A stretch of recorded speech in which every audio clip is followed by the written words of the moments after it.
জিলহাজের প্রথম চার মায়ের আপনারাও শুনবেন যেখান থেকে শোনা যাচ্ছে, এবং মসজিদের সকল মুসল্লিয়ান কেরামদেরকে বলবো, জিলহাজের এই প্রথম 10 দিন অত্যন্ত আল্লাহ তাআলার কাছে গুরুত্বপূর্ণ দিন, গুরুত্বপূর্ণ দিবস এবং রজনী। জোরে বলুন না সুবহানাল্লাহ।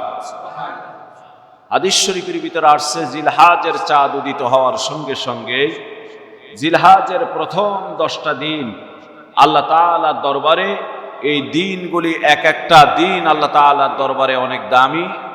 যেমনটা দিনের বেলা বান্দা যদি এক একটা রোজা রাখে, এক এক বছরে সব বান্দার আমলনামায় দেয়া হয়। জোরে বলুন না সুবহানাল্লাহ। আবার যদি এই জিলহাজের 9 তারিখ পর্যন্ত প্রত্যেক রাত্রিতে বান্দা দাঁড়িয়ে বসে আল্লাহর কিছু ইবাদত বندگی রজনীতে করে, তাহলে আল্লাহ সুবহানাহু তাআলা প্রত্যেকটি রাত্রিতে যে ইবাদত বندگی করলো, এই প্রত্যেক রাত্রিতে আল্লাহ সুবহানাহু তাআলা লাইলাতুল কদরের রজনীতে ইবাদত করলে যে পরিমাণ নেকি, সব এই পরিমাণ নেকি বান্দার আমলনামায় দিয়ে দেন। অন্য হাদিস শরীফের ভিতরে আসছে, আল্লাহ তাআলার কাছে এই জিলহাজের প্রথম 10 দিনের চেয়ে উত্তম দিন আর নেই, কিংবা এত ভালো দিন, এগুলি এত গুরুত্বপূর্ণ দিন আল্লাহর কাছে। জোরে বলুন না সুবহানাল্লাহ। সম্মানিত মা যারা আজকে এই মাইকের আওয়াজে শুনতে পারতেছেন, আপনাদেরকে বলবো, জিলহাজের চাঁদ উদিত হয়ে গিয়েছেন। এই তো আমাদের সামনে অতীব সন্নিকটে আমাদের মাঝে ঈদুল আজহা। এজন্য আমরা এই 10 দিনটাকে বেশি বেশি করে আল্লাহ তাআলার হামদ, তাহমিদ, তাকবীর, আল্লাহ তাআলার প্রশংসা বেশি করে করি, আল্লাহর জিকির বেশি করে আদায় করি। পাশাপাশি হচ্ছে যে এই ঈদুল আজহার দিন ব্যতীত বাকি 9টা দিন, তার মধ্যে 2-1 দিন অতিবাহিত হয়ে গেল, এই বাকি অবশিষ্ট যে কয়েকটা দিন আমাদের সামনে রয়েছে, আমরা চাইলে এই দিনগুলির ভিতরে রোজা রাখতে পারি। এক একটা রোজা আল্লাহ তাআলার দরবারে অনেক দামি। জোরে বলুন না সুবহানাল্লাহ। এগুলি ইবাদত বাড়িয়ে দেওয়ার এই সময়। বিশেষ করে মনে রাখবেন, খুব গুরুত্ব সহকারে মনে রাখবেন, যদি এদিকে কারো সম্ভব নাও হয়, আল্লাহর নবী সাল্লাল্লাহু আলাইহি ওয়াসাল্লাম বর্ণনা করেছেন, সিয়ামু ইয়াউমি আরাফাতা আহতাসিবু আলাল্লাহি আন ইউকাফিরা সানাতাল্লাতী ক্বাবলাহু ওয়া সানাতাল্লাতী বা'দা। জোরে বলুন না সুবহানাল্লাহ। নবীজি বলেছেন, আমি আশা রাখি আরাফার দিনের রোজা, অর্থাৎ 9 জিলহাজের রোজা। কয় জিলহাজের রোজা? 9 জিলহাজের রোজা। আমাদের বাংলাদেশের যে হিসাব, সে অনুযায়ী 9 জিলহাজের রোজা আল্লাহ তাআলার কাছে এই পরিমাণ দামি যে এই দিনের রোজা বান্দার বিগত 1 বছরের জীবনের গুনাহ, সামনের 1 বছরের জীবনের গুনাহ আল্লাহ মাফ করে দেয়। পারবো না ভাই 9 জিলহাজ রোজাটা অন্তত রাখতে? পারবো কিনা? ইনশাআল্লাহ। ইনশাআল্লাহ যেন আল্লাহ পাক এত বরকতময় একটা দিনের যেন আমাদেরকে সিয়াম পালন করার তৌফিক এনায়েত করে দেন। বলুন আমিন। আর জিলহাজের চাঁদ উদিত হওয়ার পূর্বেই আমি গত জুমায় যদিও ব্যস্ততার কারণে বিষয়গুলি বলতে পারি না, যারা করেছেন আলহামদুলিল্লাহ তো করেই ফেলেছেন, যারা করেন নাই এগুলি খুব আমল করার চেষ্টা করবেন। জিলহাজের চাঁদ উদিত হয়েছে, যে সব ব্যক্তিরা কোরবানি দিবেন তাদের উচিত হলো চুল, দাড়ি, নখ কোনোটাই এখন কাটবেন না, কোনোটাই কাটবেন না। বিশেষ করে চুল, নখ এগুলি কোনোটাই কাটবেন না। একটা সাধ্যের আল্লাহ তাআলার রেজামন্দির জন্য নিজেকে এই সুন্নার উপর আমল করতে গিয়ে আপনি এগুলি কাটা বন্ধ করবেন। কোরবানি যেদিন আদায় করবেন, কোরবানির পরক্ষণে আপনি চুলও কাটতে পারবেন, নখও কাটতে পারবেন, সবকিছু কাটতে পারবেন। বলতে পারেন, হুজুর কেউ তো কেটেই ফেলেছে। আলহামদুলিল্লাহ কেটে ফেলেছেন। আর কোরবানি দাতা যারা আছেন, কোরবানির আগ মুহূর্তে আপনাদের চুল, দাড়ি, গোপ, নখ এগুলি কাটা ঠিক হবে না। দাড়ি রাখা তো এমনি ওয়াজিব, দাড়ি তো কাটবেনই না। গোপ থেকে শুরু করে নিয়ে এই নখ, চুল, যারা কোরবানি দাতা তারা কোরবানি করবেন, তারপর এগুলি কেটে ফেলবেন। সুবহানাল্লাহ। এই আমলগুলি যেন আল্লাহ পাক আমাদেরকে করার তৌফিক এনায়েত করে দেন। বলুন আমিন। আর রাসূল বলুন আমিন। সম্মানিত ভাইরা, কোরআনে কারীম থেকে আয়াত তেলাওয়াত করেছি। আল্লাহ সুবহানাহু তাআলা বলেন, রব্বি হাবলি মিনাস সালিহিন। জোরে বলুন আল্লাহু আকবার। আমার ভাইরা, বিগত জুমায় কথা বলেছিলাম হযরতে ইব্রাহিম আলাইহিস সালামের বয়স যখন আমার ভাইরা ৮৬ বছর এসে গেল, সেই সময় আল্লাহ রাব্বুল আলামিন নবী ইব্রাহিমের দোয়াকে কবুল করে নিয়ে প্রথম সন্তান ৮৬ বছর বয়সে হযরতে ইসমাঈলকে দিয়ে দিলেন। জোরে বলুন সুবহানাল্লাহ। এই সন্তান আসার পিছনেও যে মূল কারণটা, বিবি সারা ছিলেন হযরতে ইব্রাহিম আলাইহিস সালামের প্রথম স্ত্রী। বিবি সারা যখন দেখলেন আহারে প্রায় ৮৫ বছর কিংবা ৮০ বছর প্লাস অতিক্রম করেছেন, কিংবা ৮২-৮৩ বছর পর্যন্ত আমার জীবনের বয়স হয়ে গেল, এ পর্যন্ত আমার সন্তান এলো না, সুতরাং মনে হচ্ছে আমি বন্ধা। আমার ভাইরা, এই লক্ষ্যে তিনি স্বামীকে রিকোয়েস্ট করে দ্বিতীয় বিবাহের ব্যাপারে একটু বললেন। মতান্তরে বলা হয় হযরতে হাজেরাকে হযরতে ইব্রাহিম আলাইহিস সালামের খিদমতের জন্য পাঠিয়ে দিয়েছিলেন, বাদী হিসাবে পাঠিয়ে দিয়েছিলেন। আর এই হাজেরাকে বিবাহ করার ব্যাপারে তার হযরতে ইব্রাহিমের প্রথম স্ত্রী সারা অনুরোধ করলে তিনি পতি হিসাবে, স্ত্রী হিসাবে গ্রহণ করে ফেললেন। আমার ভাইরা, স্ত্রী হিসাবে গ্রহণ করে ফেললেন। এদিকে বিবি সারা মনে করলেন আমি তো বন্ধা, তাই তো এই বংশের ভিতরে যেন একটা প্রজন্ম থেকে যায়। হযরতে ইব্রাহিম আলাইহিস সালাম দ্বিতীয় বিবাহ করলেন। এরপর তিনি আল্লাহ তাআলার দরবারে দোয়া করলেন, ও রব্বি হাবনি মিনাস সালিহিন। জোরে বলুন সুবহানাল্লাহ। তিনি বললেন, হে আমার প্রভু, হে আমার রব, হে আমার আল্লাহ, তুমি আমাকে একটা নেক কর্ম সন্তান, নেক কর্মপরায়ণ একটা সন্তান, পুত্র ছেলে আমারে দান করে দাও। আল্লাহ রাব্বুল আলামিন দোয়া কবুল করে নিলেন, মঞ্জুর করে নিলেন। কোরআনে কারীমের ভিতরে কোট করে আল্লাহ রাব্বুল আলামিন এই সময়ের কথাটা, সেই সময়ের কথাটা কোরআনে কারীমের ভিতরে আল্লাহ কোট করে জানায় দিচ্ছেন। আল্লাহ বলেন, ফাবাশশারনাহু বিগুলামিন হালিম। নবী ইব্রাহিম, আমি আপনাকে একটা নেক কর্মপরায়ণ, একটা নেককার পুত্র সন্তানের সুসংবাদ দিয়েই দিলাম। সুবহানাল্লাহ। কত বছর বয়সে? ৮৬ বছর বয়সে। নেক কর্মপরায়ণ সন্তানের জন্য দোয়া করলেন, আল্লাহ দোয়া কবুল করলেন। একটা পুত্র সন্তান হযরতে ইব্রাহিমকে আল্লাহ দান করলেন। নাম রাখা হলো ইসমাঈল। আসার কথা ছিল সংসারে শান্তি, কিন্তু অশান্তির আগুন এখন দাউ দাউ করে শুরু হয়ে গেল। আমার ভাইরা, আমার বন্ধুগণ, যে কোনো মানুষের ভিতরে হিংসা, লোভ, লালসা, এমনকি সব কিছু থাকাটাই স্বাভাবিক। আমার ভাইরা, হযরতে সারা মনে করলেন এত বছর সংসার করলাম, আমার জীবনের ভিতরে আমার ভিতরে কোনো সন্তান আসলো না। হাজেরাকে বিয়ে করার সময়ন্তে আল্লাহ পাক সন্তান দিয়ে দিলেন। এটা কি করে মেনে নেওয়া যায়? আমার ভাইরা, এক পর্যায়ে হযরতে সারা চাপ প্রয়োগ করলেন হাজেরার ইসমাঈলকে ওই বাড়ি থেকে বিশাল দূরে, তার মানে তখন বসবাস করেছিলেন জেরুজালেমে, বাইতুল মাকাদ্দাস। আমার ভাইরা, ওখান থেকে হযরতে সারার একটা ইচ্ছা হলো ইসমাঈল হাজেরাকে মরু প্রান্তে, সেই মক্কার মরুভূমির কাছে তাকে রেখে আসতে হবে। আল্লাহ যখন চাইলেন বিষয়টা, হযরতে ইব্রাহিম নিজের কোলের সন্তান হাজেরাকে নিয়ে উঠের পিঠের মধ্যে তুলে নিয়ে, আমার ভাইরা, এই হযরতে হাজেরা আর ইসমাঈলকে নিয়ে সুদূর বাইতুল মাকাদ্দাস থেকে শুরু করে নিয়ে সেই বাইতুল্লাহর নিকটবর্তী জায়গায় তাকে রেখে এসে দিলেন। জোরে বলা যাবে কি সুবহানাল্লাহ? সুবহানাল্লাহ।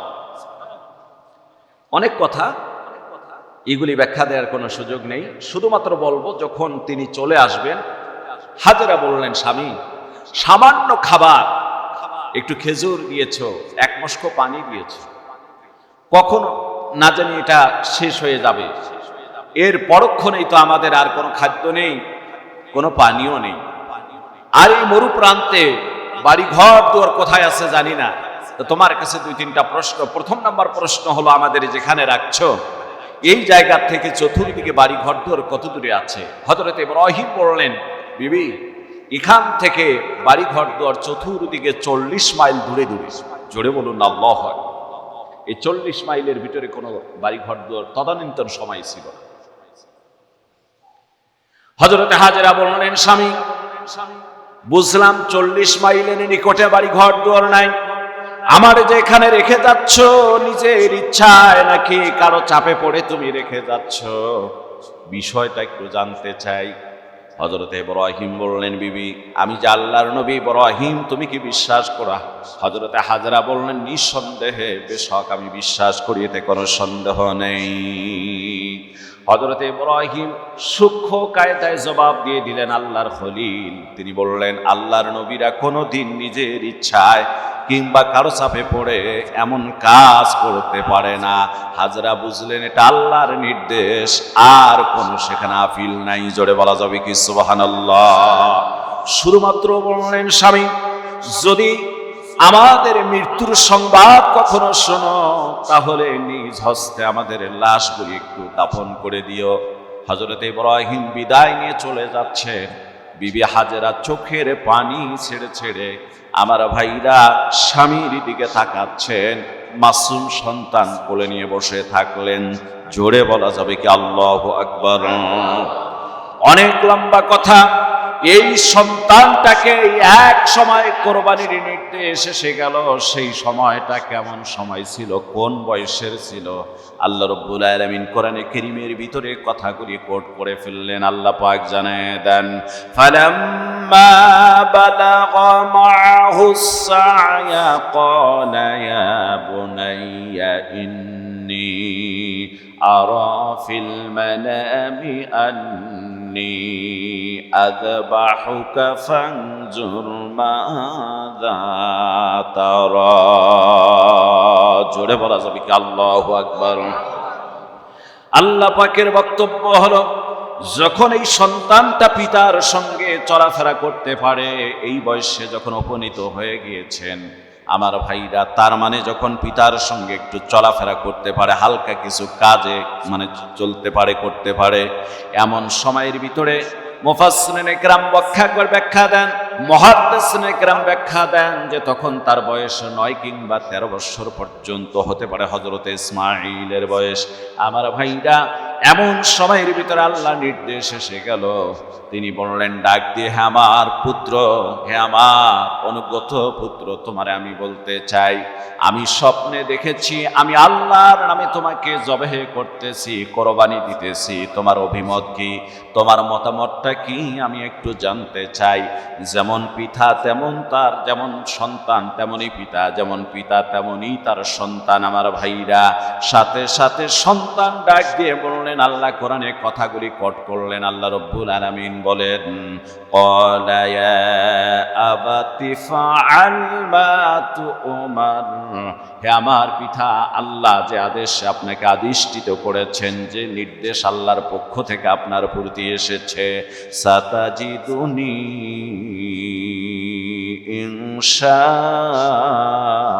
ইনশাআল্লাহু মিনাস সাবিরিন। জোরে বলুন আল্লাহু আকবার।